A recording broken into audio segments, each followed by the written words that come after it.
Have you ever found yourself in a situation where you're trying something new, everything's going along wonderfully, and all of a sudden you start to doubt yourself? You start to feel as if, what if you're doing it wrong because it shouldn't be this easy? And then you start to feel a little bit embarrassed maybe, and you start thinking, oh yeah, I shouldn't have even tried this. Oh, this is so silly. I better start it again. And you start to really unravel as a result. Or maybe you've been in a situation like you're raising kids, let's say, and everything has been going pretty good. I mean, you make mistakes, that's normal, and you recover from them and all is fine. And suddenly you have a situation arise with your child that makes you worry that you have somehow screwed up and ruined your child for life. And from that feeling of worry comes all kinds of things. Oh, wait till people find out. I mean, in my job, how can this happen to me? And you start thinking all these thoughts and feeling all these feelings that make things so much worse. Well, my name is Debbie Pokornik, and I run a company called Empowering Energy.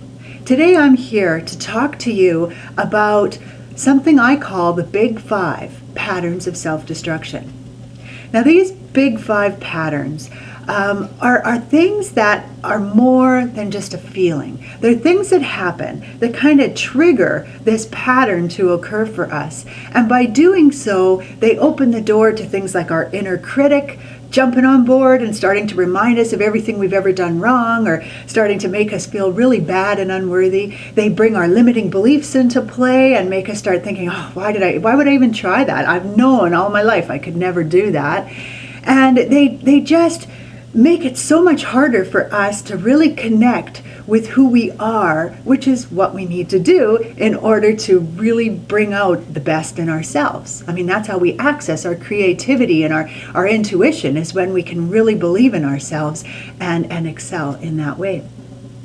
So these Big Five are self-doubt, second-guessing yourself, wondering if you're doing it right. Okay? But remember, these patterns are more than just feeling self-doubt. We all have that happen. This is where we buy into it, and off we go into the pattern that drains us. Okay?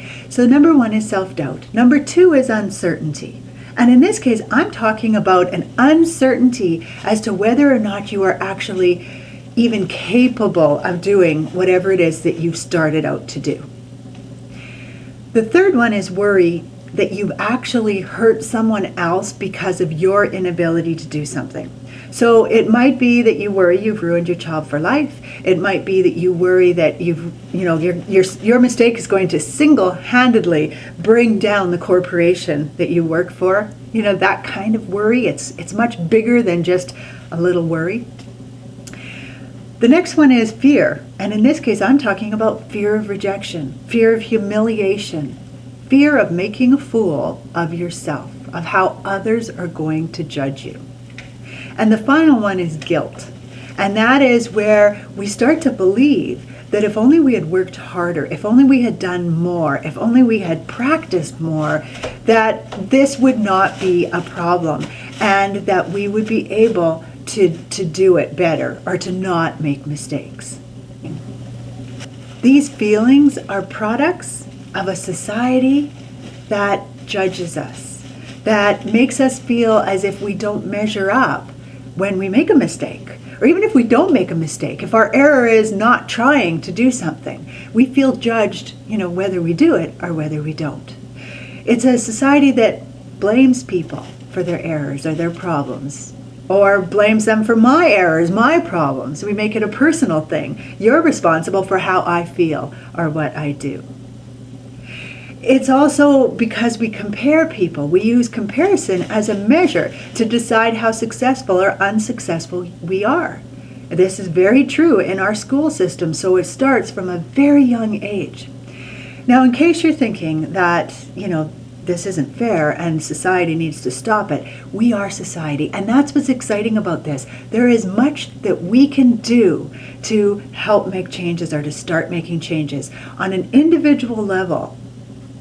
it works in all of our favor if we start to notice when we're judging people, when we're pointing fingers at them and blaming them, when we're comparing them and deciding that they don't measure up. And just by noticing that and stopping yourself from doing it, we start to make a difference. The final piece that I want to tell you about the Big Five is that they tend to come up when you're doing something really important to you, whether you're doing it's important because you're emotionally attached to it, like raising kids, or whether it's important to you because it's just a real honor to be doing it, or it's just a very important task that must be done right, okay? So a friend comes in to see you at work, you suddenly want to do your best work, and this is where the Big Five can definitely wake up, all right? So when you feel like you're being watched, when you want to do your best work, when you're new at something, you're naturally going to feel awkward at it, but this is going to make things so much harder for you if you let the Big Five into the picture. So that is the Big Five. And if you can just start to notice what you do when self-doubt comes in, do you go with it? Do you feed it? Do you help it get stronger to make it harder for you to do your best job? If you become aware of it and then stop it, refuse to let it waken your inner critic, refuse to let it take root at all. Remind yourself, you know what? If it's this easy, fantastic, then great, and continue on. Then we start to really bring out the best in ourselves. So watch out for self-doubt, uncertainty, worry, guilt, and fear, things that we experience on a fairly regular basis, and notice if they're taking you into a pattern.